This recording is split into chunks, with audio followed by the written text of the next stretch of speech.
You're listening to Release Your Resistance with Beltran, episode 125.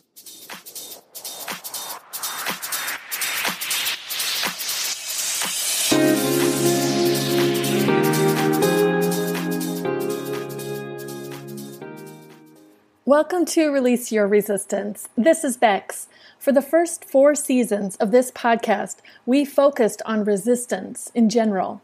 Learning about it, sharing examples and stories and tools and techniques to recognize and release your resistance. Now, in Season 5, let's focus on what has become another of my favorite topics, journaling. So this season, the episodes will be about how to release your resistance to journaling so you can journal as consistently as you want in the ways that work best for you and your lifestyle right now. Let's talk about how you can get all the benefits of journaling. Here we go. Surprise, surprise. That's one of my favorite expressions here recently in 2023. Do you know the meme of the lady singing, surprise, surprise? The videos that people make with that clip are so funny, and I started using that expression in my own life, and I told everyone they need to say surprise, surprise instead of just surprise from now on, and I just crack myself up. And another surprise, I thought the singer was Blanche from the Golden Girls, but apparently it's Cilla Black. That really was a surprise when I Googled it. But the original surprise for this episode is that there is an episode. If you've been following this podcast for a while, you may know that seasons 1 and 2 had an episode each week. Then season 3 was a little more sporadic, and here in season 4, we started out weekly with the Let Go and Surrender series, and then pretty much since then, it's just been dormant. But I couldn't resist my end-of-year tradition of creating a wrap-up episode based on all my monthly interviews with myself through the year.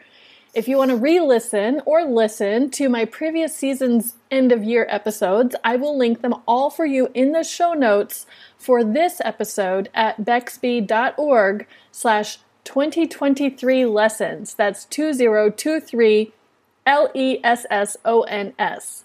But here's what's been happening for me in 2023. I will share some big changes, some surprises, the lessons I am continuing to learn, and some lessons I think I might have finally learned. And then I will let you know what I'm thinking about for 2024. Here are the big changes. With this podcast, obviously, we've had far fewer episodes, only 10 this whole season. And I loved the freedom of it. I have been doing so many different things, and I have loved not having the routine or the pressure of producing a weekly podcast episode, but I always have the option to create one if I want to. Another big change is our move from Gilbert back to our previous house in Chandler. It's about a 20-minute difference. We got to go through the entire process of decluttering and putting half of our stuff in storage and selling furniture so that we could stage our house to get it show ready to sell. I was very nervous about living in a sell and show ready mode until we found the buyer and made it through the transaction, but luckily, I manifested an easy breezy showing and selling experience, and we got exactly what we wanted on the first try. Another big change was moving back into our old house that had been a rental. That included a tiny bit of construction because I wanted my office to be in the front of the house now instead of in a bedroom. So we had a wall built and a door installed, and I got to create a spacious, beautiful, light-filled office for myself, which I love spending all my time in, and where I'm sitting right now recording this for you. And now we are currently working on another renovation project for a rental property. And again, I'm getting the opportunity to learn so much about myself and my expectations and saying no when it is really a no. And the final big change to tell you about was that we were so lucky to spend over 3 weeks in Santa Fe, New Mexico this past year, spread over 2 different visits. I love spending time there. I am so attracted to the different vibe and energy and pace. I'm intrigued by the displacement from being in my own routine and familiar surroundings, and I am not tired of Santa Fe yet. The list of places that I want to try out and visit and revisit keeps growing. So we already have 2 trips planned for 2024. Here are the surprises from 2023 that I didn't plan or expect. I got to participate in an unexpected book club earlier this year. I hadn't heard of the book or the author before, and I had only met the book club members once or twice before, and it was an amazing experience. I loved the book, Frientimacy by Shasta Nelson, and have since recommended that book to so many people. I appreciated our group discussions. I really enjoyed hearing the other members' perspectives and personal examples, and I have started using what I learned from that book and our discussions in my own relationships. Another surprise that I would not have guessed would show up in my 2023 daily planner pages has been participating as a mentor in a mentoring program being piloted by the Arizona Department of Housing and ASU's School of Social Work. The goal of the program is to pair caring, stable adults with young adults who have transitioned out of homelessness. This program has been an eye-opening and perspective-widening experience for me, and I was just recently matched with my mentee, so we're still getting to know each other, and I'm still learning what it is like to be a mentor. And the program office is in the downtown Phoenix area, very near to where I lived in my 20s. So being around people in that age range and going to that area a few times per month has just brought back so many nostalgic memories for me. One of the most creative and fun surprises of 2023 is that I have started teaching paint workshops or paint parties. It started out as exclusively teaching dog portraits, since that's the subject that I exclusively paint these days. But in the past few weeks, the stars have aligned, and now I have the opportunity to teach other types of paintings too. So if you are in the East Valley of the Greater Phoenix area, I hope you will join me for an Intentional Woman paint party on Wednesday, January 10th. You can see all the details for this event and future events at bexb.org/letsmeet. In previous years, I have shared my entertainment and pop culture recommendations and wrap-up from the past 12 months. But this year, I am only going to share one. It's Caffeine by Michael Pollan on Audible. I've been a big fan of Michael Pollan for many years, and I saw this title pop up on my Audible suggestions, so I decided to listen.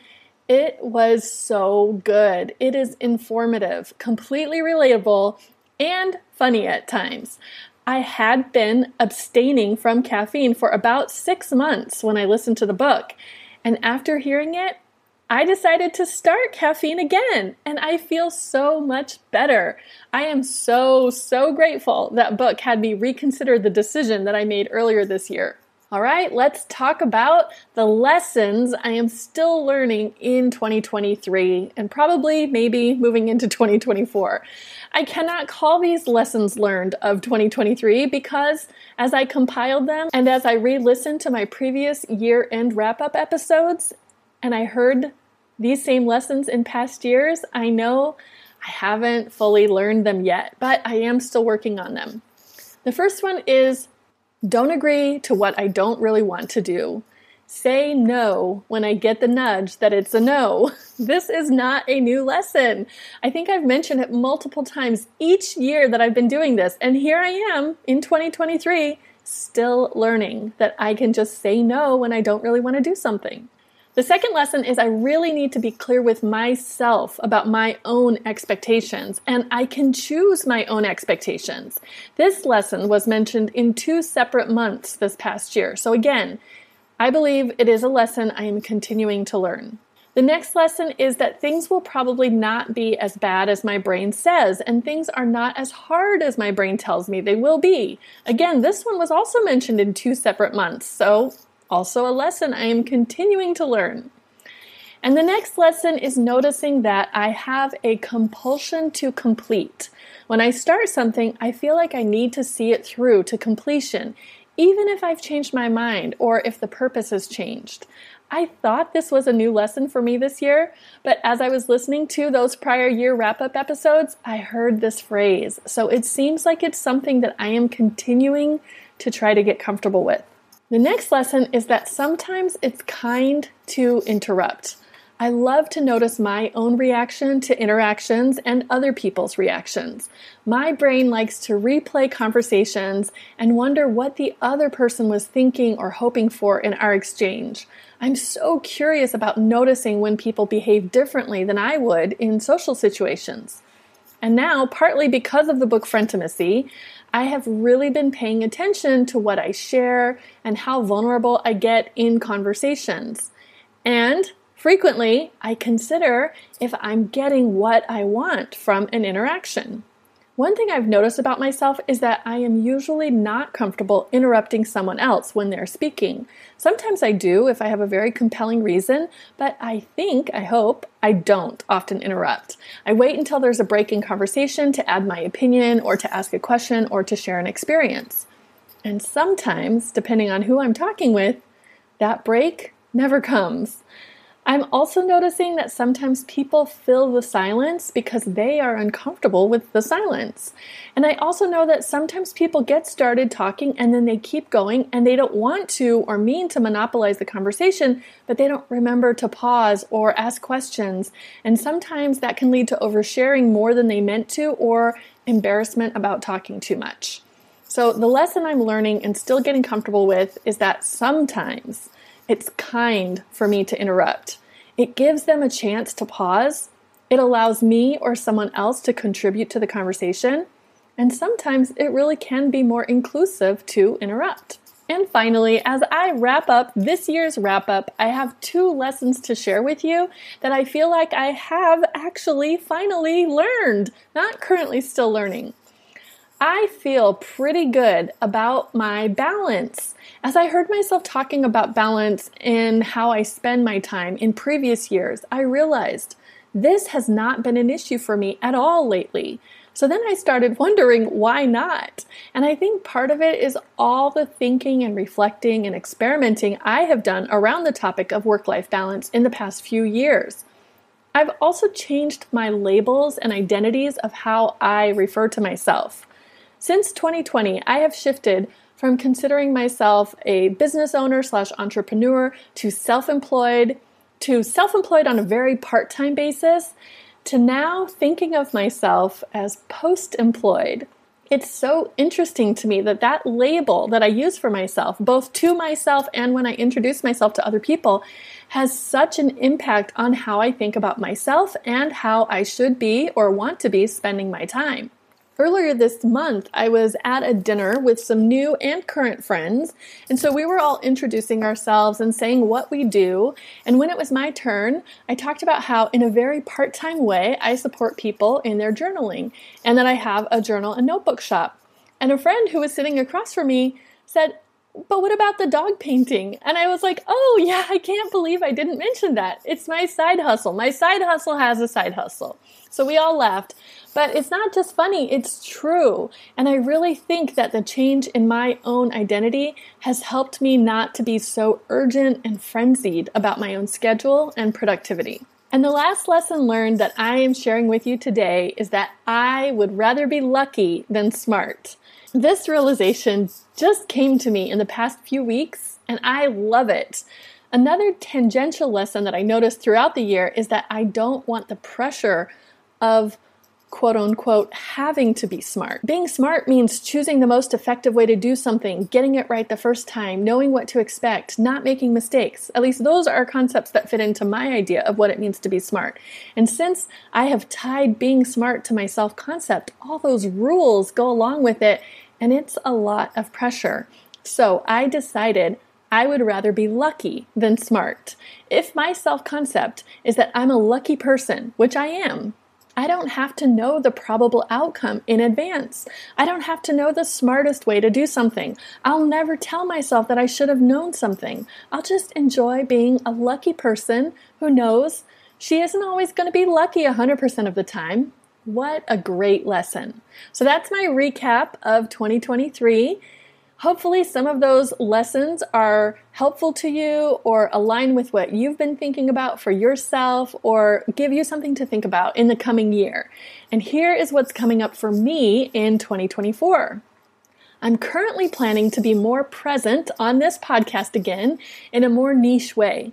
For next year, in Season 5, I plan to share a lot of information, insights, and tips about releasing resistance to journaling. I imagine that most of my episodes will center around journaling practices and how to get the benefits of journaling. If you are a non-journaler and in no way journal curious, I'm still inviting you to follow along because I think many journaling techniques and concepts can be adapted to other types of practices. I'm not holding myself to a specific date just yet, but I am also so excited to be launching an invested journaling membership and weekly-ish book club in 2024. Invested means that there will be a time and money contribution to be a member of the community. I can just see so many benefits for the members and for me to having an invested commitment.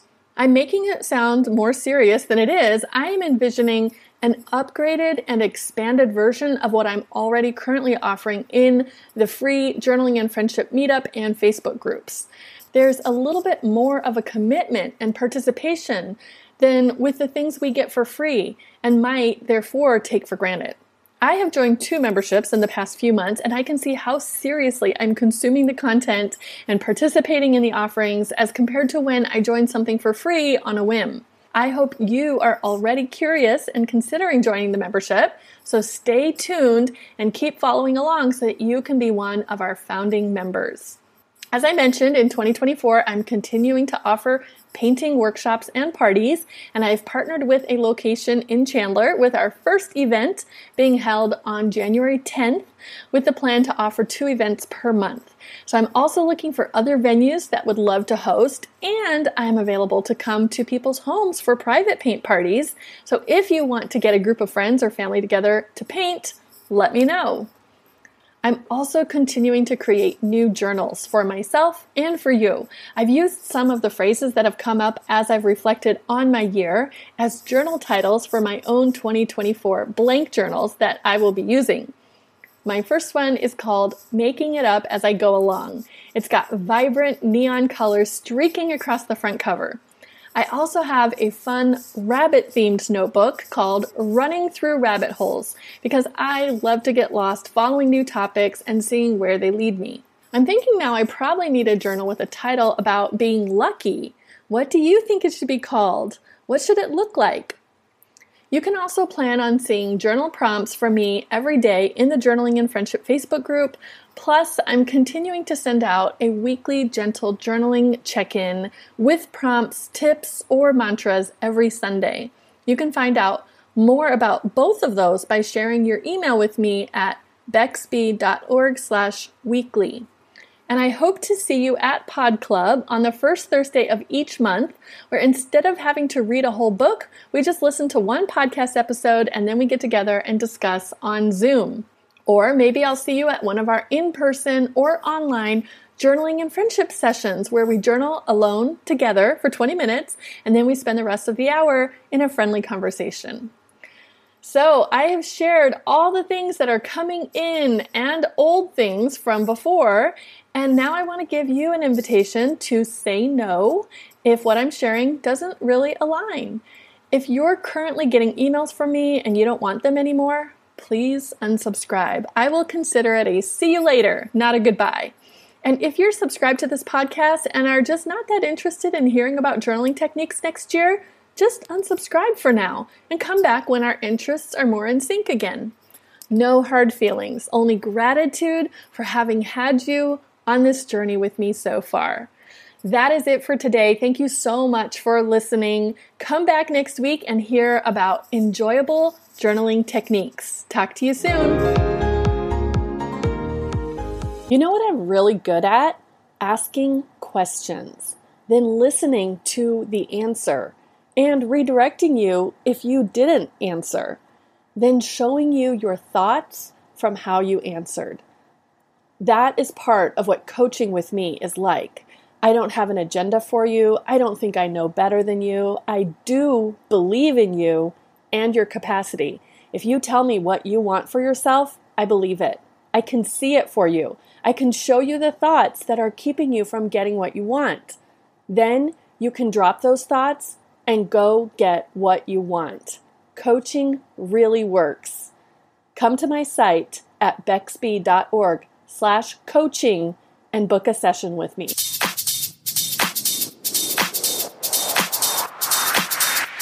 This has been Release Your Resistance. Thank you for listening. If you like this podcast, make sure you're subscribed and leave a review on Apple Podcasts. Also, think about someone who you know who would love this episode and share it with them. There should be a share button on your app if you're listening to this on your phone.